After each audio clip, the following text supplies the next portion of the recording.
Hello friends, कैसे हैं आप सब। उम्मीद है आप सब मस्त होंगे। तो बीएससी फर्स्ट ईयर की क्लास में आपका स्वागत है। आज हम लोग BSc first year inorganic chemistry, Hindi में बोले तो अकार्बनिक रसायन, ठीक है। अकार्बनिक रसायन जो है इसकी unit 3 periodic properties and atoms of atoms S and P blocks. Mainly हमको एस और पी ब्लॉक ही पढ़ना है, डीएफ को नहीं पढ़ना है, वो हमारे आगे का पार्ट है, जब सेकेंड ईयर में पढ़ने को मिलेगा हमको, ठीक है। डी ब्लॉक और एफ ब्लॉक।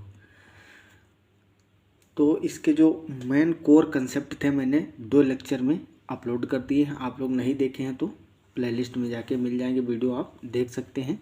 वहाँ से आपके कंसेप्ट बिल्डअप हो जाएंगे। देन उसके बाद में आप इसको देखेंगे तो क्वेश्चन आपके आसानी से बनेंगे, ठीक है।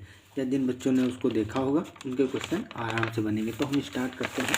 पहला क्वेश्चन है हमारा, बहुत ही इंपॉर्टेंट क्वेश्चन मैंने इसमें सेलेक्ट करके रखे हैं। Which of the following ion has the highest value of ionic radius. Ionic radius की हाईएस्ट वैल्यू किस में होगी। तो ये सभी एक ही पीरियड के हैं। ऊपर देखिए अच्छे से, ये सेकंड पीरियड के हैं ना, तो सेम पीरियड से बिलोंग करते हैं। इस तरह से हमारा होता है सेकंड लिथियम, फिर बेरिलियम होता है, देन उसके बाद में boron, carbon, nitrogen, oxygen, fluorine. तो देखो इसमें लिथियम, बोरॉन, ऑक्सीजन और फ्लोरीन एक ही पीरियड में है ना, सभी सेम पीरियड में। जब बात सेम पीरियड की आती है तो जिस पे ज़्यादा निगेटिव चार्ज होगा उसका साइज और रेडियस हमेशा हाईएस्ट होगा। तो राइट आंसर हो जाएगा ऑप्शन ए, क्योंकि इस पर 2- चार्ज है। The correct sequence that show the decreasing order of the ionic radii of the elements is Al3+। देखो क्या पूछा है, डिक्रीजिंग ऑर्डर पूछा है आयोनिक रेडियस का। तो इसमें सीधा सा फंडा है, आपको क्या देखना है, ये सभी आइसो इलेक्ट्रॉनिक स्पीसीज हैं, सब में इलेक्ट्रॉन समान होंगे। एल्युमिनियम में 13 होते हैं, 3 निकल गए, 3+ लिखा है ना, तो इसमें कितने बचे 10। Mg में 12 होते हैं, 2 निकल गए 10। सोडियम में 11, 1 निकल गया 10। फ्लोरीन में 9 होते हैं, 1 जुड़ गया 10। और ऑक्सीजन में 8 होते हैं, 2- मतलब 2 जुड़ गए 10। सब में समान है इलेक्ट्रॉन, मतलब ये सम इलेक्ट्रॉनिक या आइसो इलेक्ट्रॉनिक स्पीसीज है।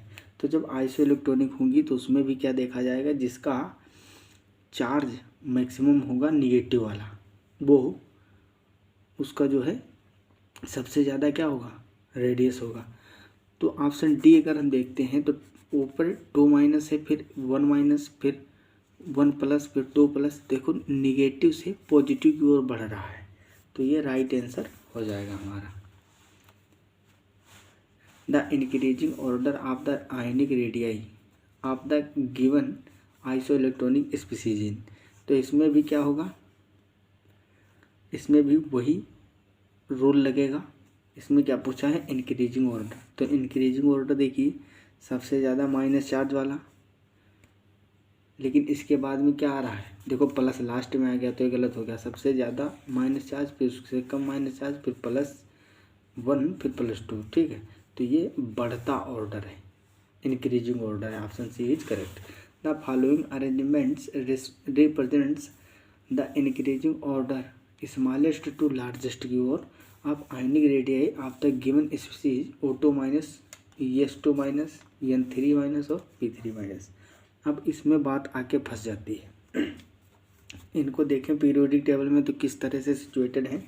नाइट्रोजन के बगल में होता है ऑक्सीजन, नाइट्रोजन के नीचे फास्फोरस और ऑक्सीजन के नीचे सल्फर, ठीक है। सबसे पहले देखेंगे ज़्यादा जिस पे चार्ज होगा, तो इन दोनों को देखें तो इस पर 2-, इन पर 3-, मतलब ये दोनों इन दोनों से ज़्यादा होंगे। लेकिन इन दोनों में भी फास्फोरस का रेडियस ज़्यादा होगा, क्योंकि इसमें इसका पीरियड ये सेकंड पीरियड से है, सेकंड से, और ये थर्ड पीरियड वाले हैं। थर्ड पीरियड में सेल का नंबर बढ़ जाता है, जिससे रेडियस उनकी बढ़ जाती है। तो इन दोनों से बड़े रेडियस होगी इन दोनों की, और इन दोनों में भी कंपटीशन होगा, तो कौन जीतेगा, फास्फोरस 3-। तो सबसे ज़्यादा फास्फोरस 3- होनी चाहिए, मतलब इन दोनों में दिख रहा है, ये दो तो गलत ही हो गए।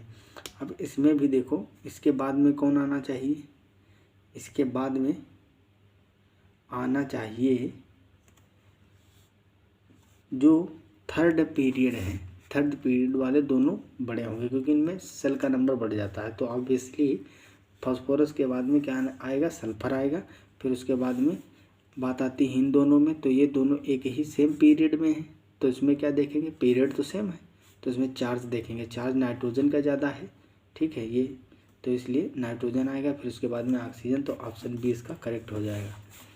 The ionic radii of N3 minus O2 minus F minus are respectively. अब इसका आपको इस तरह से डाटा देख के घबराना नहीं है, घबरा मत जाना, ठीक है, क्योंकि डाटा याद नहीं करना है आपको, सिर्फ कंसेप्ट लगाना है। यहाँ पे 3 स्पीसीज दी हुई हैं जिसका इससे पहले हम इसी पे चर्चा करते आ रहे हैं। सबसे ज़्यादा माइनस चार्ज इस पर है, मतलब इसकी रेडियस सबसे ज़्यादा होगी। तो इसमें ये देखो सबसे बड़ी वैल्यू कौन है, सबसे बड़ी वैल्यू देखो, इसमें से सबसे बड़ी वैल्यू 1.7 वाली है, तो 1.7 N की जगह पे आनी चाहिए, मतलब फर्स्ट यही होनी चाहिए। तो फर्स्ट इसमें है और इसमें है। इसके बाद में सेकंड वैल्यू, इसमें 2 माइनस है, मतलब सेकंड पे ये आना चाहिए, तो सेकंड पे। अब इसमें देखो तो 1.36 और 1.4, तो ये बड़ा है, ये सेकंड पे आना चाहिए था। यहाँ पे देखो ये सेकंड पे आ रहा है, थर्ड में फ्लोरीन आ रहा है। तो आपको डाटा नहीं याद रखना है, सीधा कंसेप्ट लगाना है, ठीक है। ये इसकी रेडियस सबसे बड़ी होगी, इसका मतलब इसमें जो सबसे बड़ी वैल्यू होगी वो नाइट्रोजन की होगी, ठीक है। तो इस तरह से क्वेश्चन को सॉल्व करना है। क्वेश्चन बहुत आसान है, बस एक बार कंसेप्ट आ जाए तो।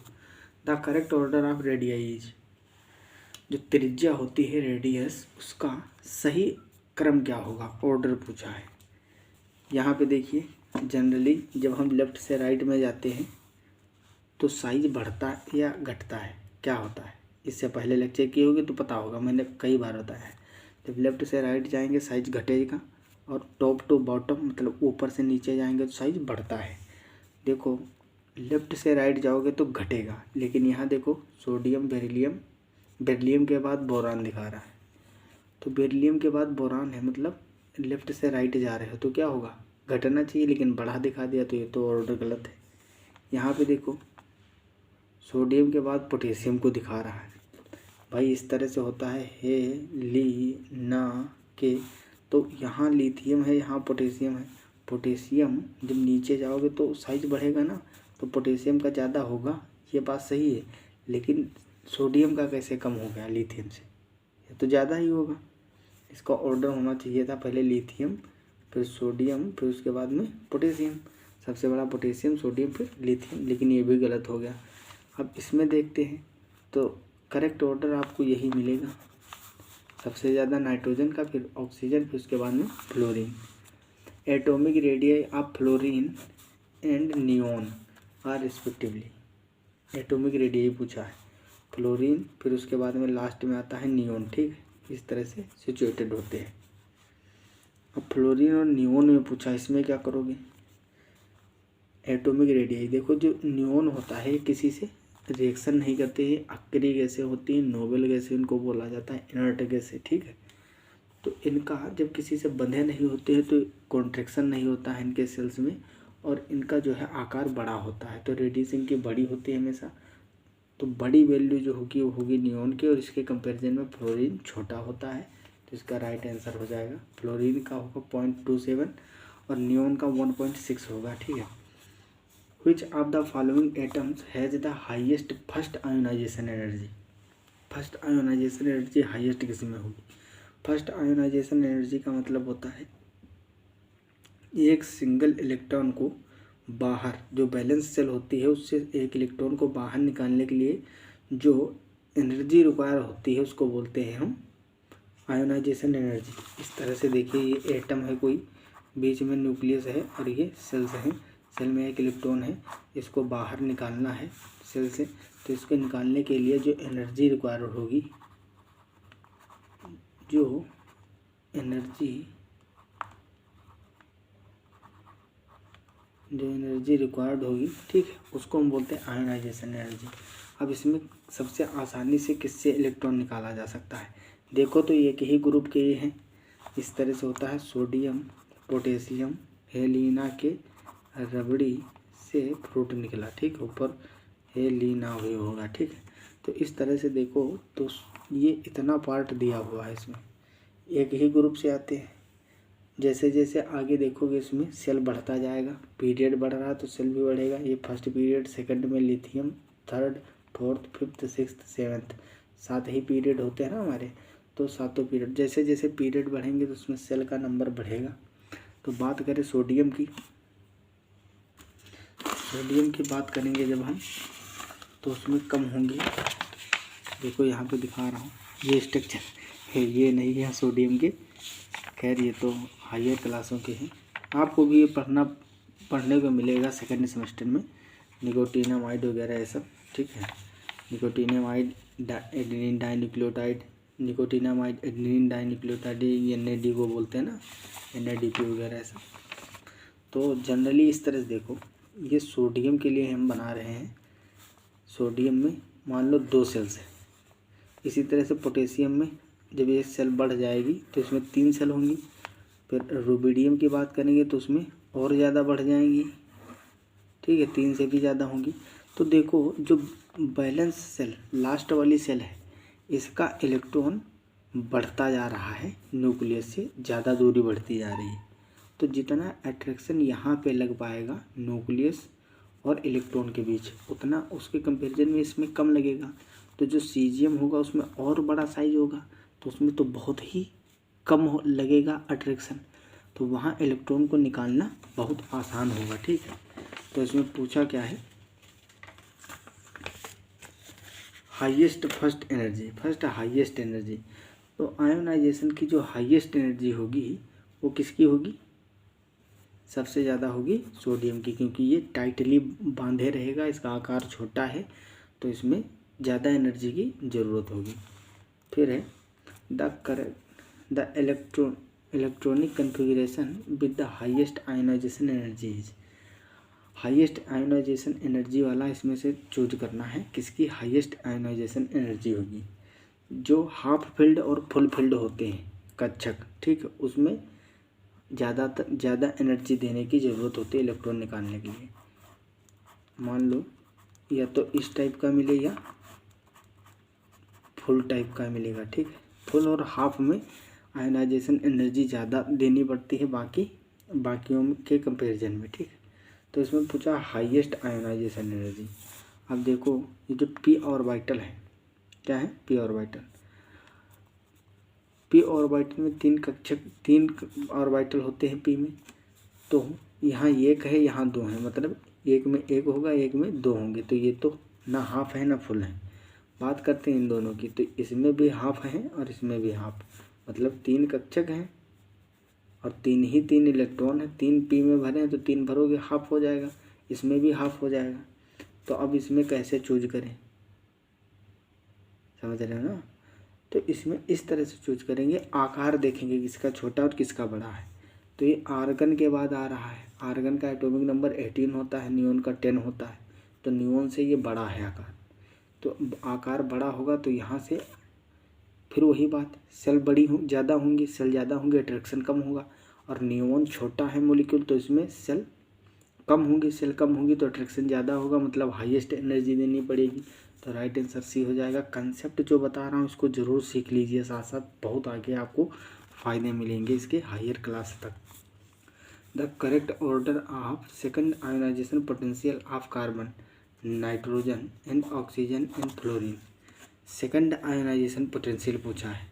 सेकंड आयोनाइजेशन पोटेंशियल के लिए एक मेथड बता दूँ आपको, हर जगह कंसेप्ट लगते हैं केमिस्ट्री में।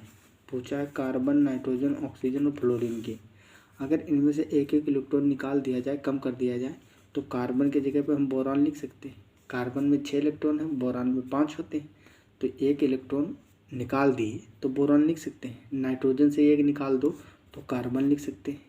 इसमें 7 इलेक्ट्रॉन है, 1 निकालो 6 होगा, तो 6 किसके बराबर, कार्बन।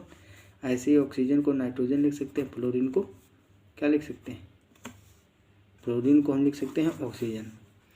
अब ये फर्स्ट आयोनाइजेशन एनर्जी नहीं, सेकंड निकालनी है, तो सेकंड के लिए मेथड होता है जो पूछा है, उसमें एक इलेक्ट्रॉन कम करके उसका निकाल दो, ठीक है। अब इसमें देखो किस तरह से आयोनाइजेशन एनर्जी है, इसमें से एक इलेक्ट्रॉन निकालो, एक तो निकाल के पहले लिखे हो तो ये तो फर्स्ट आयोनाइजेशन एनर्जी हो गई, और अब एक निकाल के देखो तो बोरॉन में क्या होता है, 5 इलेक्ट्रॉन होते हैं, 1s2, 2s2 और 2p1। तो इसके कक्षक में 1 इलेक्ट्रॉन आएगा p कक्षक में, इस तरह से। ऐसे ही कार्बन में देखोगे तो p कक्षक में कितने आएंगे, 2 इलेक्ट्रॉन आएंगे। नाइट्रोजन में 3 आएंगे, इसमें हाफ फिल्ड हो गया। और इसमें कितने आएंगे, ऑक्सीजन में आएंगे 4। तो इस तरह से ये हो जाएगा। अब इसमें पूछा है सेकेंड आयनाइजेशन पोटेंशियल का ऑर्डर, तो सबसे ज़्यादा किसमें होगा, नाइट्रोजन में। अब नाइट्रोजन किसी की जगह पे लिखे थे, ऑक्सीजन की जगह पे, ये भी याद रखना है। तो ऑक्सीजन का सबसे ज़्यादा होना चाहिए, ऑक्सीजन इसमें और इसमें आ रहा है। फिर देन उसके बाद में किसका होना चाहिए, उसके बाद में सबसे ज़्यादा होना चाहिए इसका ऑक्सीजन। तो मतलब ऑक्सीजन फ्लोरीन के जगह पे रखे हो, तो इसका राइट आंसर सी हो जाएगा। ठीक है, सी करेक्ट हो जाएगा। ऑक्सीजन, फ्लोरीन, फिर नाइट्रोजन और carbon. The element with the highest first ionization potential, सबसे ज़्यादा तो इसमें नाइट्रोजन में होगा, क्योंकि इसमें हाफ फील्ड मिलेगा आपको। जब कन्फिगरेशन करोगे और वाइटल में भरोगे इलेक्ट्रॉनों को, तो ये हाफ फील्ड मिलेगा। इसके लिए, इस वजह से ये मैक्सिमम आयोनाइजेशन पोटेंशियल रखने वाला है चीज़ है। ठीक है, अगला क्वेश्चन है the first ionization potential of nitrogen and oxygen atoms are respectively given. किसका, ऑक्सीजन का और नाइट्रोजन का पूछा है। नाइट्रोजन हाफ फील्ड होता है, कई बार बताए हैं अभी, तो इसका हाईएस्ट होगा कंपेयर टू ऑक्सीजन। तो जो बड़ी वैल्यू होगी वो नाइट्रोजन की होगी। रिस्पेक्टिवली पूछा, मतलब पहले नाइट्रोजन बाद में ऑक्सीजन, तो नाइट्रोजन का ज़्यादा होगा और फिर ऑक्सीजन का कम होगा, तो पहला ही राइट हो जाएगा। बाकी ये तो बराबर बराबर होगा नहीं, यहाँ पे नाइट्रोजन की कम और ऑक्सीजन की ज़्यादा हो जाएगी तो ये गलत हो जाएगा, और यहाँ बराबर नहीं हो सकता, तो यही सही हो जाएगा। The set representing the correct order of first ionization potential is, इसमें देखो फर्स्ट आयोनाइजेशन पोटेंशियल किसका ज़्यादा होगा। यहाँ देखते हैं पहले, जब लेफ्ट से राइट जाते हैं तो बढ़ती है आयोनाइजेशन पोटेंशियल। ठीक, लेफ्ट से राइट जाने पर बढ़ती है, ऊपर से नीचे जाने पर क्या होता है, घटता है। तो ऊपर से नीचे जाओगे तो घटना चाहिए, लेकिन ये तो बढ़ा के दिखाया है। लिथियम से ज़्यादा सोडियम की कर दिया है, जबकि लिथियम, सोडियम, पोटेशियम नीचे जाओगे तो क्या होगी, नीचे जाने पर घटती है। तो सबसे ज़्यादा लिथियम, फिर सोडियम, फिर पोटेशियम होना चाहिए, लेकिन ये उल्टा कर दिया, पोटेशियम की ज़्यादा कर दिया सोडियम से, तो ये भी गलत हो गया। फिर लेफ़्ट से राइट जाने पर बढ़ती है, तो लेफ़्ट से जब राइट जा रहे हो तो बढ़ना चाहिए, लेकिन ये घटता हुआ दिखाया, ये भी गलत है। बेरिलियम, मैग्नीशियम, कैल्शियम, इसमें देखो बेरिलियम, मैग्नीशियम, कैल्शियम एक ही ग्रुप में है। नीचे जाने पर मैंने बताया घटती है आयोनाइजेशन पोटेंशियल, तो सबसे ज़्यादा किसकी होगी इसमें, बेरिलियम, मैग्नीशियम, फिर कैल्शियम। तो बेरिलियम की ज़्यादा, फिर मैग्नीशियम, फिर कैल्शियम, तो राइट आंसर हो जाएगा option B. The first ionization potentials of sodium, magnesium, aluminium and silicon are in the order, सबसे ज़्यादा किसकी होगी, तो इसका राइट आंसर हो जाएगा ऑप्शन बी। कैसे सही हुआ ये, अब इसको देखो किस तरह से सिचुएटेड होते हैं।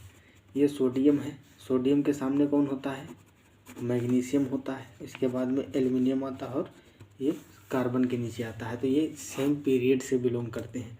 जब बात आती है सेम पीरियड की, तो इसमें क्या होता है, अब इसमें एक्सेप्शन वाले आ गए हैं। क्या आ गए हैं, एक्सेप्शन वाले। इसमें एल्यूमिनियम जो है ये एक्सेप्शन होता है। ठीक, जनरली जब हम लेफ्ट से राइट जाएंगे तो क्या होता है, बढ़ता है। क्या होता है, बढ़ता है। तो सोडियम से ज़्यादा होगा मैग्नीशियम का। ठीक है, लेकिन अब मैं आपको बता दूं, ये जो मैग्नीशियम है इसका एल्युमिनियम से भी ज़्यादा होता है। ठीक, और एल्युमिनियम का अब होना क्या चाहिए, मैग्नीशियम कम होना चाहिए, एल्युमिनियम ज़्यादा, क्योंकि इधर जाने पर बढ़ता है, लेकिन फिर भी ये उल्टा हो गया। और यहाँ भी एल्युमिनियम से ज़्यादा होना चाहिए सिलिकॉन का, ऐसे लगना चाहिए ना, लेकिन ये भी कम होता है। तो ये ट्रेंड होता है, ये आपको एक्सेप्शन याद रखना है। The first ionization potential of sodium is 5.1 electron volt.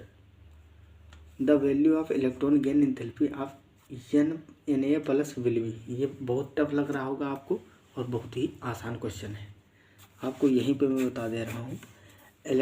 Ionization potential दिया हुआ है। आयोनाइजेशन पोटेंशियल क्या होता है, सेल से एक इलेक्ट्रॉन को निकालने के लिए जो एनर्जी दी जाती है, ठीक, उसको क्या बोलते हैं, आयनाइजेशन पोटेंशियल। ये है 5.1 electron volt. Electron gain enthalpy क्या होता है, सेल के अंदर एक इलेक्ट्रॉन को लाने के लिए जो एनर्जी दी जाती है।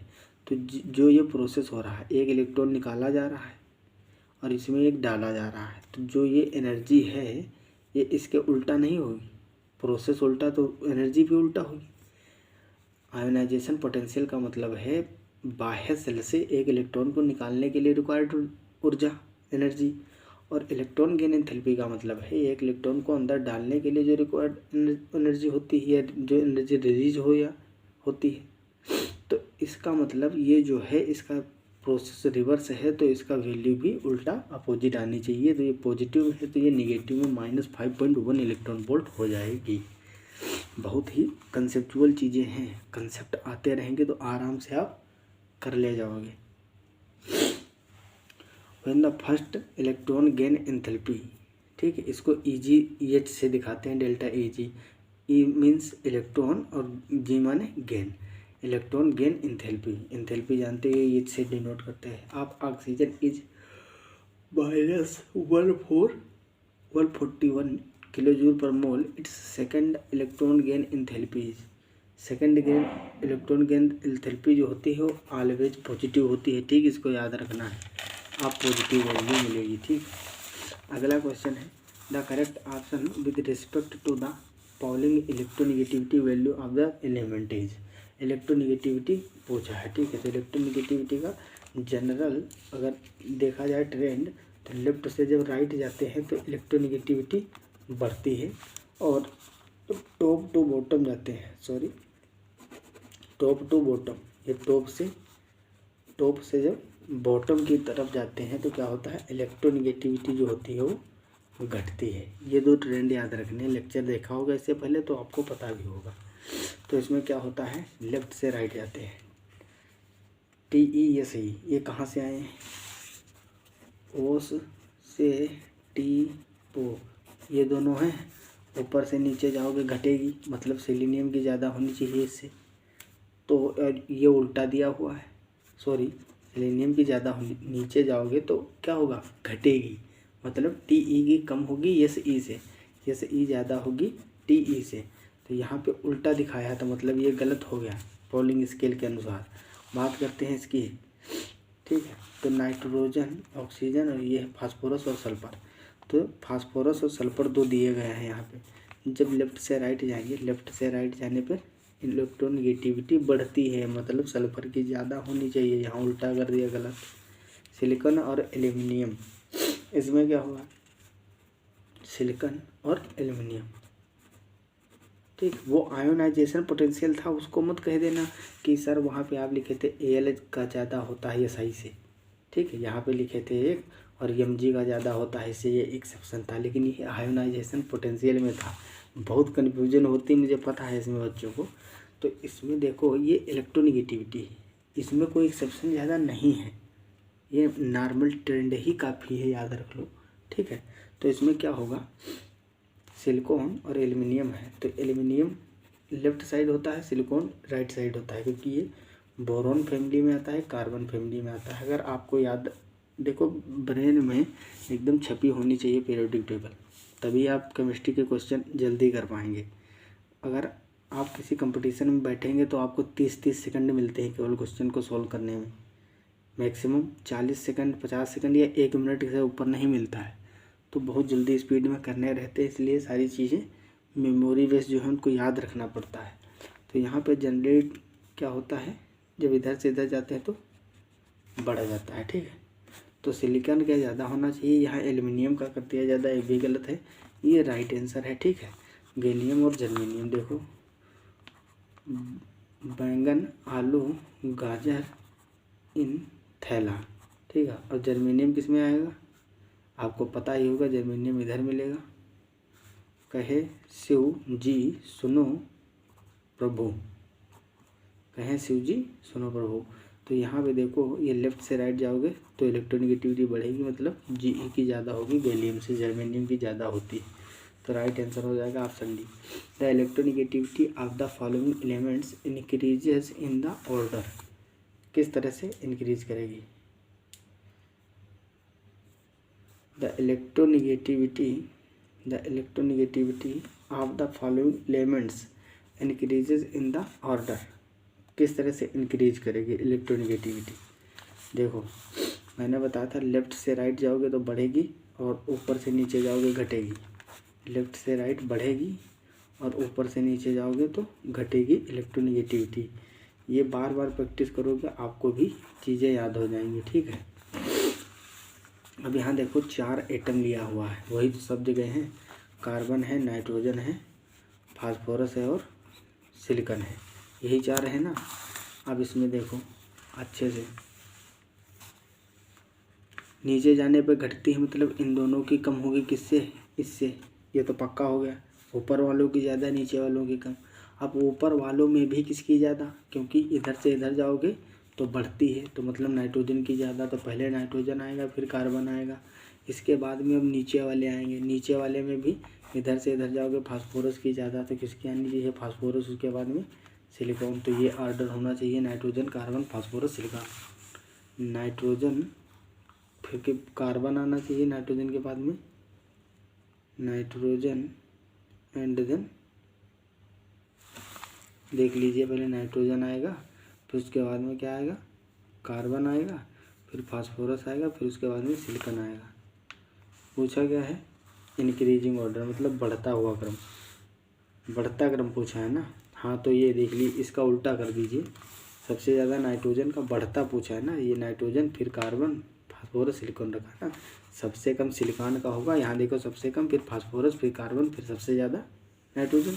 तो सबसे कम सिलिकॉन, फिर phosphorus, carbon and nitrogen. C option सही हो जाएगा। Electron affinity is expressed in. Electron affinity को हम किससे मापते हैं, किस रूप में इसको लिखा जाता है? ग्राम पर मोल में, किलोजूल पर मोल, कैलोरी पर मोल या किलोजूल पर ग्राम्स। ये एक एग्जाम में पूछा गया, अभी DDU यूनिवर्सिटी में पूछा गया था, दीनदयाल उपाध्याय यूनिवर्सिटी गोरखपुर में जो एग्ज़ाम हुआ था केमिस्ट्री का। ये राइट आंसर हो जाएगा किलोजूल पर मोल, ठीक है। Which among the following group of elements have less या लीस्ट इलेक्ट्रोनेगेटिविटी। सबसे कम किसकी होती है? तो जो देखो इधर देखो, लेफ्ट से राइट जाओगे बढ़ेगी, मतलब जो लेफ्ट साइड में होगी सबसे कम होगी और ऊपर से नीचे भी जाने पे घटती है। तो ये जो ये वाली है लेफ्ट साइड वाले, इसमें सबसे कम होती है। लेफ्ट साइड में कौन सी होती है? Alkali metal, alkali earth metal, oxygen group या हाइड्रोजन। तो अल्कलाई मेटल्स जो होते हैं ये लेफ्ट साइड में होते हैं, तो इसकी जो है इलेक्ट्रोनेगेटिविटी सबसे कम होती है। The electronegativity of an element is measured by, किसके द्वारा देख सकते हैं हम मेजर करते हैं? पॉलिंग स्केल, मुल्किन स्केल या अल्रेड और Rochow scale, all of the above. तो इसका राइट आंसर हो जाएगा ऑल ऑफ द अबव। ये तीनों स्केल ऐसी हैं जिससे हम इलेक्ट्रोनेगेटिविटी को माप सकते हैं। ये भी क्वेश्चन अभी अभी हाल ही में कानपुर यूनिवर्सिटी में एग्जाम हुआ है, वहाँ पूछा गया था। Slater rules are used to measure. Slater rule को कहाँ यूज करते हैं? तो स्लेटर रूल को electronegativity, electron gain enthalpy, ionization potential या enthalpy, effective nuclear charge. Effective nuclear charge को मापने में हम इसका यूज करते हैं, इसको मेजर करने में, कैलकुलेट करने में करते हैं। इफेक्टिव न्यूक्लियर चार्ज को हम जेड इफेक्टिव से भी दिखाते हैं, इस तरह से जेड इफेक्टिव भी बोलते हैं इफेक्टिव न्यूक्लियर चार्ज को। लास्ट क्वेश्चन, ये जो क्वेश्चन है ये भी स्लेटर रूल्स पे भी क्वेश्चन पूछता है काफ़ी, ये भी कानपुर यूनिवर्सिटी में पूछा गया था। The correct sequence of atomic size is. जब बात करते हैं सेम एटम की, तो सेम एटम की बात करते हैं। मान लो ये कोई एटम ए था, ये ए एटम का निगेटिव है और ए एटम न्यूट्रल है और ए एटम पॉजिटिव है, तो इसका साइज इस तरह से होता है। सबसे ज़्यादा उसी का जो निगेटिव फॉर्म होगा, फिर न्यूट्रल फॉर्म, उसके बाद में पॉजिटिव वाला। तो इसमें देखो पहला ही सही होगा, सबसे ज़्यादा साइज होगा किसका? निगेटिव वाले का, क्लोरीन माइनस, फिर क्लोरीन प्लस का। तो आई होप आपको अच्छे से समझ में आ गया होगा। अगर वीडियो पसंद आया तो लाइक करें, अपने फ्रेंड्स के पास शेयर करें, और हमारा और आपका प्यारा सा चैनल BSc वर्ल्ड, ठीक है, BSc world Amar Singh, BSc world Amar Singh जिसको शॉर्ट में BW भी आप बोल सकते हो। इसको सब्सक्राइब जरूर कर देना ताकि, और बेल आइकन को भी प्रेस कर देना ताकि आप तक सारी वीडियोस पहुंचती रहें, आपका फ़ायदा होता रहे। और आपका जब नंबर अच्छा आएगा एग्ज़ाम में तभी हमको हमारी मेहनत का परिणाम मिलेगा, ठीक। वरना इसके कोई मकसद नहीं है, कोई भी मतलब अर्थ निकलता नहीं है। तो मिलते हैं अगली क्लास में, तब तक के लिए okay bye, all the very best.